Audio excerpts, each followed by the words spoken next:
नमस्कार दोस्तों। कल अपन ने जो देखा था तटीय क्षेत्र देखा था, उसके आगे का अपन भारत का भौतिक स्वरूप देखेंगे। वो देखेंगे प्रायद्वीपीय भारत। प्रायद्वीपीय भारत और जो ये कर्क रेखा है, ये कर्क रेखा भारत को बराबर भागों में विभाजित करती है। इसका जो नीचे का, या अपन बोल सकते हैं कि दक्षिणी भारत को अपन क्या बोलते हैं, प्रायद्वीपीय भारत बोलते हैं। एक पर्वतमाला है यहाँ पर इस प्रकार से, तो विंध्याचल पर्वत, ये है अपन का विंध्याचल पर्वत। इसकी लंबाई है 1200 किलोमीटर। ये 1200 किलोमीटर लंबा है ये विंध्याचल पर्वत। यदि अपन राज्य की बात करें, कौन कौन से राज्य में, विंध्याचल पर्वत को देखते ही अपन दिमाग में क्या क्लिक होना चाहिए, विंध्याचल का नाम सुनते ही, ये विंध्याचल पर्वत है, ये कुछ अंश गुजरात, मध्य प्रदेश, छत्तीसगढ़ और आज ये सासाराम बिहार तक ये फैला हुआ है। देखो, कुछ पार्ट इसका गुजरात में, फिर मध्य प्रदेश में, छत्तीसगढ़ में और बिहार के सासाराम तक ये पर्वतमाला फैली हुई है। जस्ट इसके नीचे एक पर्वतमाला है, यहाँ पे सतपुड़ा पर्वतमाला। सतपुड़ा पर्वतमाला ये छत्तीसगढ़ में और मध्य प्रदेश में विस्तारित है। ठीक है दोस्तों। और यहां से इस अमरकंटक की पहाड़ियों से एक दो नदियां निकलती है। अमरकंटक की पहाड़ियों से एक है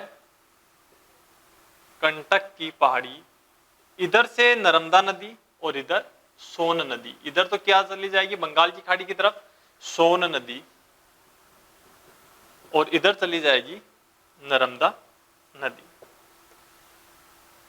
ये जो सोन नदी है और कुछ और नदियां जैसे दामोदर हो गई और नदियां, ये क्या करती है, इधर एक और इस गैप में, दक्षिण में और पूर्व में एक गैप डाल देती है, कुछ गैप डाल देती है, घाटी बना लेती है। इससे एक पठार अलग हो जाता है जिसे कहा जाता है मेघालय का पठार। मेघालय का पठार या शिलोंग का पठार। मेघालय का पठार या शिलोंग का पठार। अब अपन कई बार कंफ्यूज हो जाते हैं कि मेघालय का पठार है वो हिमालय पर्वतमाला का क्या है, भाग है, लेकिन नहीं, ये किसका भाग है, प्रायद्वीपीय भारत का भाग है। कौन, मेघालय का पठार या शिलोंग का पठार। अब अपन प्रायद्वीप की बात करते हैं। इस विंध्याचल पर्वतमाला के जो नीचे का ये भूभाग है और ये तटीय मैदान, देखो ये क्या है, तटीय मैदान प्रदेश थे। ये जो भूभाग है, बीच वाला ये भूभाग है, ये दोस्तों क्या कहलाता है, प्रायद्वीपीय पठार कहलाता है, प्रायद्वीपीय भारत कहलाता है।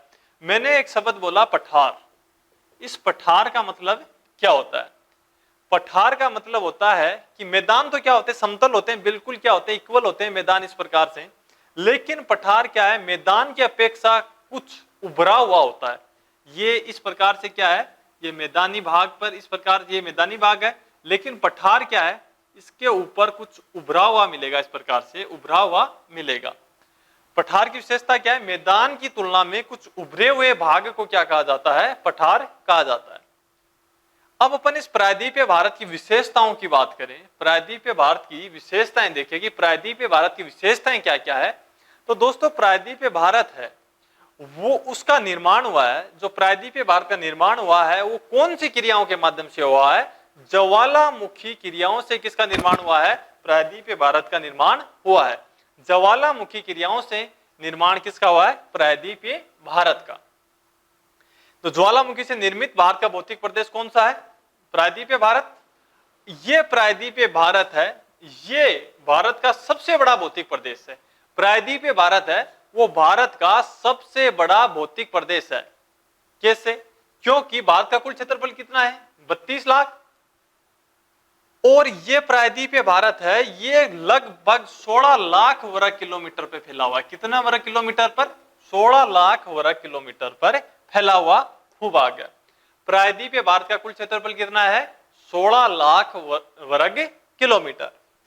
ज्वालामुखी से निर्मित है और सबसे भारत का सबसे बड़ा भौतिक प्रदेश है।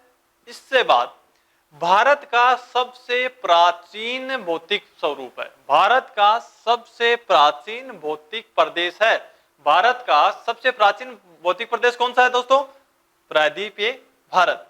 इस प्रायद्वीपीय भारत है वो कौन से लैंड का अवशेष है, गोंडवाना प्रदेश या गोंडवाना लैंड का अवशेष है कौन? प्रायद्वीपीय भारत। तो प्रायद्वीपीय भारत कौन से भूभाग का अवशेष है? गोंडवाना लैंड का क्या है? अवशेष है।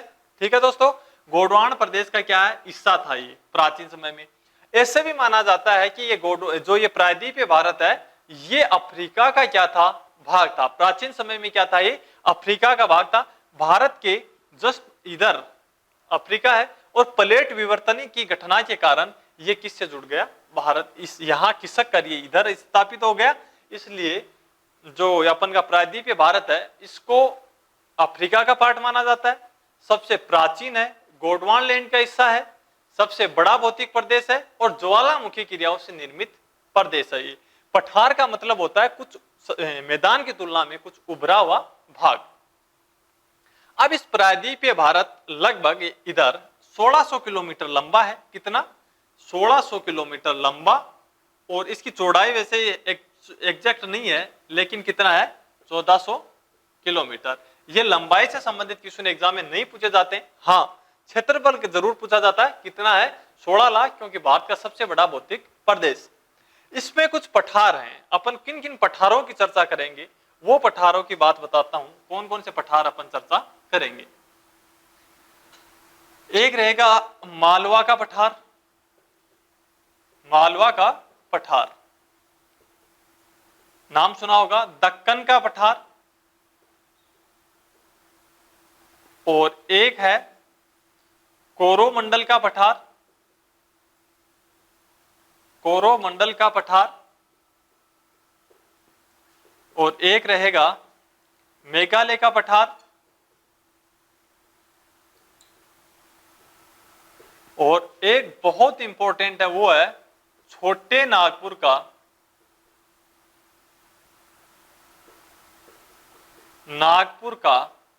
पठार।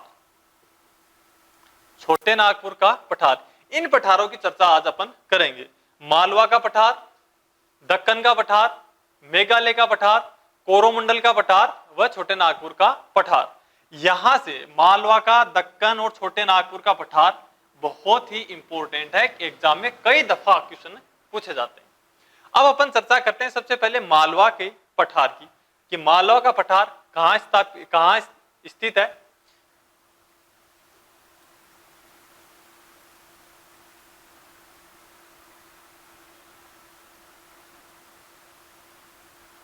दोस्तों, प्रायद्वीपीय भारत का सबसे उत्तरी बिंदु, प्रायद्वीपीय भारत का सबसे उत्तरी बिंदु कौन सा है? प्रायद्वीपीय भारत का सबसे उत्तरी बिंदु है या पठार कौन सा है? यहां पर है मालवा का पठार। मालवा का पठार, ये लो जी मालवा का पठार। इसके पश्चिम में, मालवा के पठार के पश्चिम में कौन सी पर्वतमाला है? इस प्रकार से फैली हुई है अरावली, या अरावली का पठार भी बोल सकते हैं। अरावली पर्वतमाला जो गुजरात से दिल्ली तक फैली हुई है, 692 किलोमीटर लंबी फैली हुई है। इसकी चर्चा अपन राजस्थान के संदर्भ में करेंगे विस्तार से। अरावली पर्वतमाला, और इसके पूर्व में बुंदेलखंड या रुहेलखंड, ये पठार विस्तारित हैं। मालवा के पठार की अपन बात करें, मालवा के पठार की बात करें, पहले तो ये मैंने क्या बोला कि प्रायद्वीपीय भारत का सबसे उत्तरी पठार या उत्तरी बिंदु कौन सा है? मालवा का पठार। अब इस मालवा के पठार में कौन सी मृदा पाई जाती है? तो कौन सी मृदा पाई जाती है? काली मृदा पाई जाती है। और काली मृदा का निर्माण किससे होता है? बेसाल्ट चट्टानों के माध्यम से होता है। काली मृदा का निर्माण बेसाल्ट चट्टानों से होता है। और बेसाल्ट चट्टानें जब टूटती है तो कौन सी मृदा का निर्माण करती है? काली मृदा का निर्माण करती है।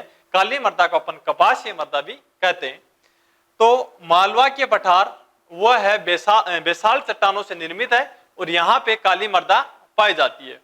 यहाँ पर गेहूं की उत्पादन अधिक होता है, गेहूं का उत्पादन सबसे ज्यादा होता है, इसलिए इसे मालवा के पठार को क्या कहा जाता है? गेहूं पेटी भी कहा जाता है। क्या कहा जाता है? गेहूं पेटी भी कहा जाता है। मालवा के पठार को गेहूं पेटी भी कहा जाता है। यह बेसाल्ट चट्टानों से निर्मित है और यहाँ काली मृदा पाई जाती है। इसके पश्चिम में अरावली और दक्षिण में पूर्व में बुंदेलखंड या रुहेलखंड पाया जाता है। अब ये जो पठार है, ये पठार है, ये स्थित कहां है, कौन कौन से राज्य में स्थित है? आपको ऐसे पूछ लिया जाए कि मालवा का पठार कौन से राज्य में स्थित है, अपन विस्तारित इसकी लोकेशन देखते हैं तो इसका कुछ भाग गुजरात, राजस्थान, मध्य प्रदेश और छत्तीसगढ़ यहां पाया जाता है। कौन कौन से राज्य में विस्तारित है? गुजरात, राजस्थान, इसमें कुछ आंशिक भाग है। जैसे अपन राजस्थान के संदर्भ में बात करें तो मालवा का पठार राजस्थान में कहां पाया जाता है? जो हाड़ौती का पठार है, जो हाड़ौती प्रदेश है, वो किसका अंश है? मालवा के पठार का अंश है। और छत्तीसगढ़, राजस्थान, गुजरात व मध्य प्रदेश। लेकिन आपसे डायरेक्ट पूछ लिया जाए, एक नीचे 4 ऑप्शन है और सिंगल सिंगल राज्य दे रखे हैं कि मालवा का पठार कौन से राज्य में पाया जाता है, तो डायरेक्ट आपको क्या क्लिक करना है? मध्य प्रदेश। क्या करना है? मध्य प्रदेश ऑप्शन क्या करना? राइट करना है। तो मालवा का पठार, ज्यादा मालवा का पठार जो विस्तृत रूप से कहां पाया जाता है? मध्य प्रदेश, कुछ आंशिक रूप से गुजरात, राजस्थान व छत्तीसगढ़ में भी पाया जाता है। तो ये बात थी अपन के मालवा के पठार की। ये उत्तरी बिंदु था सबसे, मालवा पठार प्रायद्वीपीय भारत का। इसके बाद अपन बात करते हैं दक्कन के पठार की।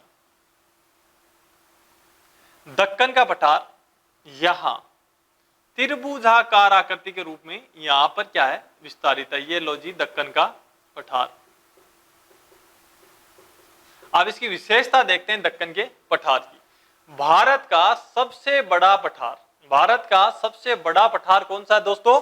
दक्कन का पठार। इसकी विशेषता पहली तो क्या हुई? दक्कन का पठार क्या है? भारत का आकृति की दृष्टि से, क्षेत्रफल की दृष्टि से सबसे बड़ा पठार है। ऊंचाई की दृष्टि से नहीं, ऊंचाई वाला तो यहाँ लद्दाख का पठार है सबसे ऊंचा। भारत का सबसे ऊंचा पठार कौन सा है? लद्दाख का पठार है। लेकिन सबसे बड़ा भौगोलिक रूप से, क्षेत्रफल की दृष्टि से सबसे बड़ा कौन सा है? दक्कन का पठार है। यह आग्नेय चट्टानों से मिलकर बना हुआ है। आग्नेय चट्टानें पाई जाती है कौन से? दक्कन के पठार में। तो दक्कन की पठार है वो आग्नेय चट्टानों से निर्मित है। यहां पर लाल व काली मृदा, दोनों प्रकार की मृदा पाई जाती है। लाल मृदा भी पाई जाती है व काली मृदा भी पाई जाती है। इसको गोदावरी नदी, देखो गोदावरी नदी महाराष्ट्र के नासिक से निकलेगी और इसको क्या कर देती है? 2 बराबर भागों में विभाजित कर देती है। दक्कन के पठार को गोदावरी नदी 2 भागों में विभाजित कर देती है। एक ऊपरी जो उत्तरी दक्कन का पठार और दक्षिणी दक्कन का पठार। उत्तरी दक्कन के पठार को क्या नाम से जानते हैं? तेलंगाना का, तेलंगाना का पठार, तेलंगाना का पठार। और जो नीचे का भाग है, जो दक्षिणी दक्कन का पठार है, उसको कहा जाता है कर्नाटक का पठार, कर्नाटक का पठार। ठीक है दोस्तों, दक्कन के पठार को गोदावरी नदी क्या करती है? 2 बराबर भागों में विभाजित करती है। उत्तरी दक्कन और दक्षिणी दक्कन। उत्तरी दक्कन को कहा जाता है तेलंगाना का पठार और दक्षिणी दक्कन को क्या जाता है? कर्नाटक का पठार। इसके बाद अपन एक यहां पर, ये कौन सा तट? लास्ट वीडियो में मैंने बताया था ये कौन सा तट है? कोरोमंडल का तट। इसी प्रकार से यहां क्या है? कोरोमंडल का पठार, कोरोमंडल का पठार, कोरोमंडल का पठार।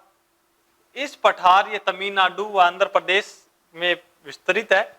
और इस कोरोमंडल है पठार में लेटेराइट, लेटेराइट मृदा पाई जाती है और निस्स चट्टानों से यह बना हुआ होता है। लेटेराइट मृदा किस फसल के लिए उपयुक्त है?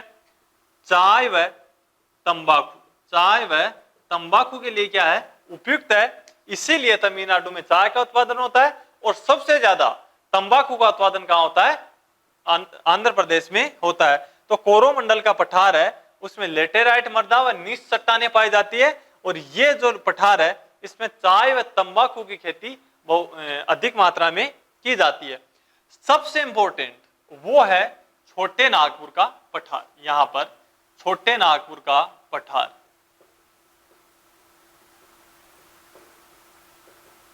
ये लो छोटे नागपुर का पठार। छोटे नागपुर का पठार पहले इसकी सिचुएशन देखते हैं कि ये स्थिति देखते हैं कौन से राज्यों में स्थित है।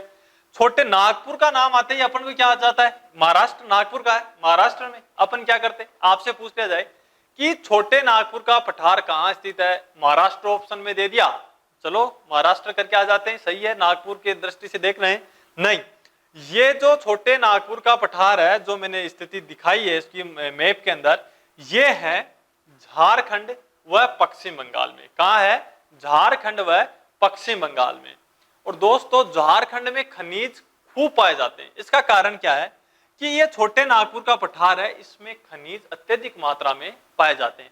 इस पठार को खनिजों का पठार कहा जाता है और साथ ही साथ भारत का रूर भी कहा जाता है। रूर क्या है, कई लोग बोलते हैं भारत की छत वगैरह, ये नहीं। रूर का मतलब है, रूर है जर्मनी में एक शहर और उस शहर में खनिज बहुत अत्यधिक मात्रा में निकलता है, इसलिए से अधिक मात्रा में खनिज निकलने के कारण से क्या कहा जाता है, भारत का रूर कहा जाता है। भारत का रूर किसे कहा जाता है, छोटे नागपुर के पठार को कहा जाता है। इस पठार में खनिजों की मात्रा अत्यधिक है, विशाल मात्रा में खनिजों के भंडार है और यह झारखंड व पश्चिम बंगाल में स्थित है। मुख्य रूप से यह कहां स्थित है, झारखंड में स्थित है। इस पठार को कौन सी नदी दो बराबर भागों में विभाजित करती है, वो है दामोदर नदी। दामोदर नदी छोटे नागपुर पठार को दो भागों में विभाजित कहलाता है। एक भाग कहलाता है रांची का पठार और एक कहलाता है हजारीबाग का पठार। हजारीबाग का पठार और एक क्या कहलाता है, रांची का पठार। जो उत्तरी बिंदु है वो कहलाता है हजारीबाग का पठार, वह दक्षिणी बिंदु कहलाता है रांची का पठार। भारत का रूर, भारत के खनिजों का पठार, ठीक है। और कौन सी नदी दो बराबर भागों में विभाजित करती है, दामोदर नदी विभाजित दो बराबर भागों में क्या करती है, इक्वल रूप से समान भागों में क्या करती है, विभाजित करती है। इसके बाद में अपन का है मेघालय का पठार। मेघालय में यह पठार स्थित है जो पठारी भाग है। अब अपन कंफ्यूज हो जाते हैं कि यहां से क्या आ रही है, इस प्रकार से क्या आ रही है भाई, सॉरी, हिमालय पर्वतमाला आ रही है ऐसे और ऐसे करके ऐसे म्यांमार की तरफ। तो अपन क्या सोच लेते हैं कि कई बार क्वेश्चन पूछ लिया जाता है कि मेघालय का पठार कौन से भौतिक स्वरूप भौतिक प्रदेश में आता है, तो अपन क्या करेंगे, हिमालय पर्वतमाला में या उत्तरी पर्वतीय प्रदेश में, लेकिन नहीं, अपन को क्या करना है, दक्षिणी प्रायद्वीपीय भारत में आता है या प्रायद्वीपीय पठार में इसकी क्या होती है, काउंटिंग होती है। क्यों, यहां से नदियां क्या करती है, कुछ नदियां घाटी बना ली है और यहां से इसको क्या कर दिया, अलग कर दिया, किससे, प्रायद्वीपीय भारत से। लेकिन ये प्राचीन समय में किसका अंश हुआ करता था, प्रायद्वीप का अंश हुआ करता था। इसलिए जो मेघालय का पठार है या शिलोंग का पठार है वो किसका हिस्सा है, प्रायद्वीपीय भारत का है। और इसी मेघालय के पठार में गारो, खासी, जैंतिया, बहुत इंपॉर्टेंट है, गारो, खासी, जैंतिया कौन से राज्य में, कौन से पठार में स्थित है, मेघालय के पठार या शिलोंग के पठार में स्थित है गारो, खासी, जैंतिया। ये हिमालय पर्वतमाला का हिस्सा नहीं है। गारो, खासी, जैंतिया किसका हिस्सा है, मेघालय के पठार का क्या है, हिस्सा है। तो दोस्तों ये था पठार के बारे में चर्चा करना। तो प्रायद्वीपीय भारत में अनेक नदियां भी गुजरती है, अनेक नदियों से सिंचित है। कुछ प्रायद्वीपीय भारत की नदियां किधर आती है, अरब सागर में आ जाती है और कुछ बंगाल की खाड़ी में चली जाती है। कृष्णा, कावेरी, दामोदर, गोदावरी, नर्मदा, ताप्ती, कृष्णा, ये नदी क्या है, प्रायद्वीपीय भारत की कुछ नदियां हैं जो नदी टॉपिक में अपन चर्चा करेंगे। तो इस प्रकार से अपन का जो चैप्टर आज जो प्रायद्वीपीय भारत है उसके बारे में अपन ने ये चर्चा की है। और अब दूसरा जो भौतिक प्रदेश है, अपन ने कितने 6 भागों में डिवाइड किया था, जिसमें अपन ने क्या क्या देख लिया, द्वीप समूह, तटीय प्रदेश और प्रायद्वीपीय भारत। नेक्स्ट रहेगा अपन का अब उत्तर का विशाल मैदान, उत्तर का विशाल मैदान। अब इस उत्तर के विशाल मैदान के ऊपर अपन क्या करते हैं, चर्चा करते हैं। तो दोस्तों अपन ये देख रहे हैं उत्तर का विशाल मैदान। उत्तर का जो विशाल मैदान है वो नदियों के द्वारा निर्मित मैदान है। मैदान होते हैं वो प्राय किसके द्वारा निर्मित होते हैं, नदियों के द्वारा निर्मित होते हैं। और इस मैदान को अपन गंगा, ब्रह्मपुत्र व सिंधु का मैदान भी कह सकते हैं, क्योंकि इस मैदान का जो निर्माण किया है, इसका निर्माण किसने किया है? इस तीनों नदियों ने मिलकर किया है, इसलिए इसको क्या कहते हैं अपन? उत्तर का विशाल मैदान कहते हैं, या इसे सिंधु, गंगा और ब्रह्मपुत्र का मैदान भी कह सकते हैं। अगली जो विस्तृत अध्ययन दोस्तों इसका अपन नेक्स्ट वीडियो में करेंगे। Thank you.